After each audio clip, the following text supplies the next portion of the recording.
They pretty well closed it down for the winter. I can't imagine there's anyone in here. The other side of the trailer park and everything's closed, so there's no one really down here much. Like, there's people, obviously, but not as much as, like, the security and stuff, so. And we're gonna be on the sand, where it's a lot more, like, for what reason should we be getting in trouble, really? Sand is sand, you know? Oh, they updated this, didn't they?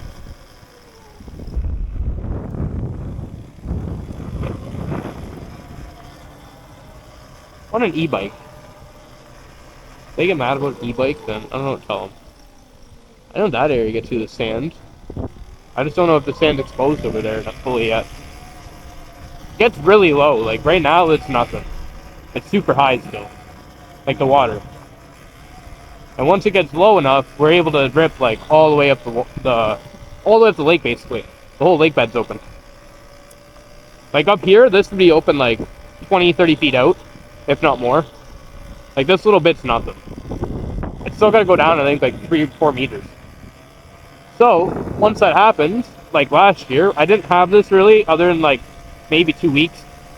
In the sand at least. But unlike last year, we'll actually get some footage and we'll rip around. You guys can see. It's pretty fun. Go back in eco. Like right here, you're able to go right across it. It gets so low. That's all like, I don't know. There's still like a little river in it, but you can cross the river and it's not too bad. Leads all the way into the big part of the lake. Really nice area. Really, really nice.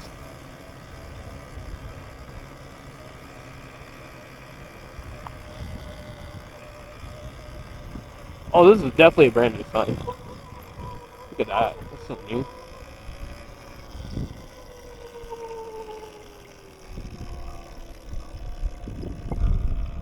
Getting Snapchats.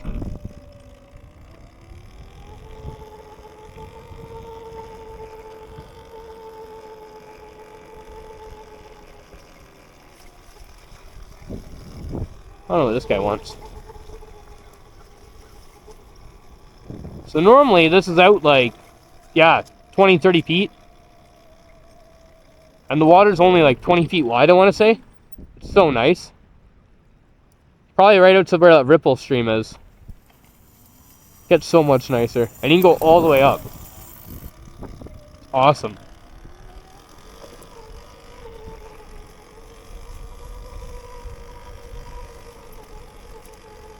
What does this person want?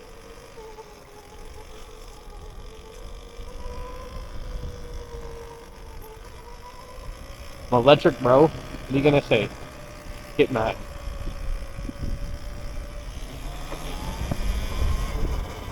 That's full throttle on eco. Like I pinned that. See? He's on the corner. I'll pin it. It's not even scary on eco. It's so bad.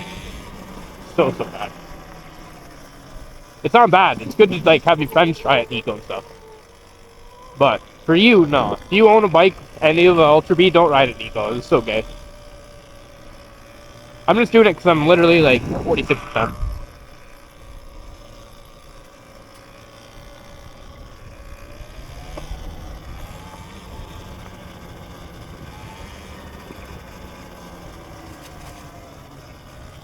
Ooh. That's full throttle. That's that. If that didn't drive, I'd loop it. We climb out of that? Here's a slide note in blood. We'll see. It looks like fresh tires track. Yeah, dude, it looks like a dirt bike. Yeah, like we can do this all the way to the beach. So wild. Like this is nothing.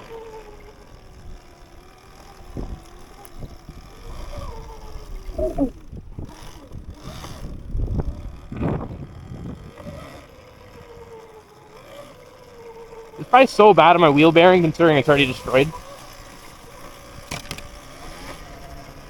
It's probably so bad. Look at that nasty water.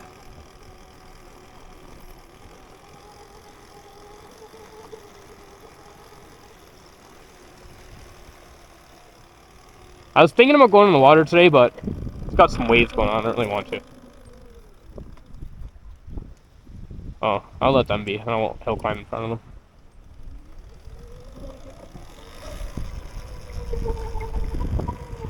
Weird.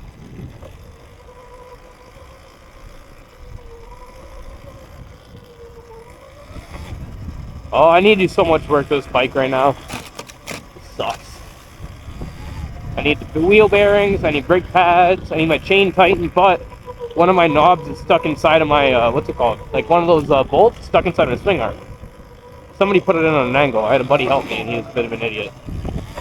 If anyone has any suggestions on how to get that out, yeah, leave them in the comments. That'd be appreciated. Ooh, a little bumpy.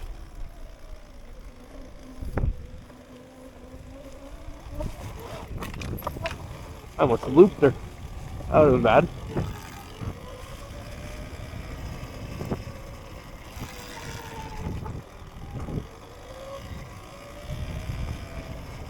Yeah, that back tire is so fucked. The wheel bearing, destroyed. And then I let all my buddies rip my bike too, so I mean, it just got like 10 times worse when they did that. So I probably shouldn't have, but hey, I mean, it's kind of funny.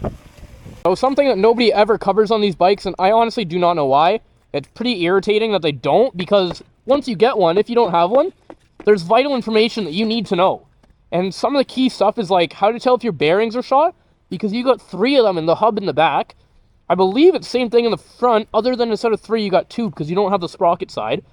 But same thing, front and back, you need to know how to check if your bearings are good. And then your axle pivot point's got a bearing. Inside of here's got a bearing for where this is all going to pivot. And I believe up inside there's got a bearing too for where the rest of your shock pivots. And then on top of that, your headset has a bearing up here and down here. So all of those need to be maintenance and checked on a lot. So after, like, this bike's coming on 6,000 kilometers, you want to check your bearings. Normally you do this on a bike stand, but see on my bikes where my tires going side to side? That's not normal. Here's a better view. See that movement?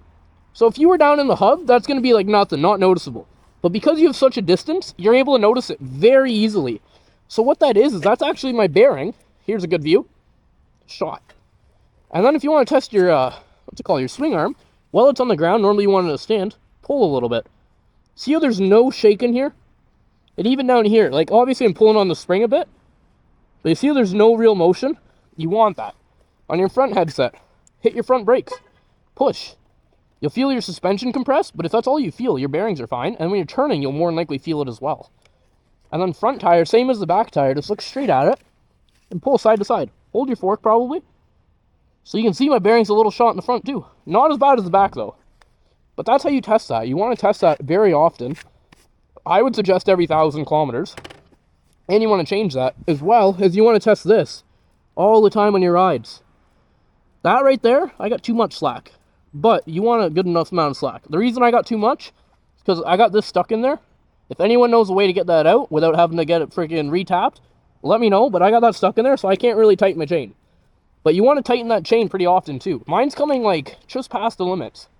So either way, we're going to have a video of the trails. We're going to hopefully do something coming up this week, because I have the bearings ordered for my rear tire where I can show you guys and do a tutorial on how to change it yourself at home without all the tools a mechanic would have. If you're new, then drop a sub, drop a like, and stay tuned. If you're just coming back to join for another video, then I hope you enjoy, and I hope you stick around for the future ones, as we're going to have a lot of exciting stuff coming up. Well, hopefully you guys enjoyed the video I did today. Nothing too crazy, just a little bit of exploring. We're going to have to call it an end for now, just because that bearing's getting bad.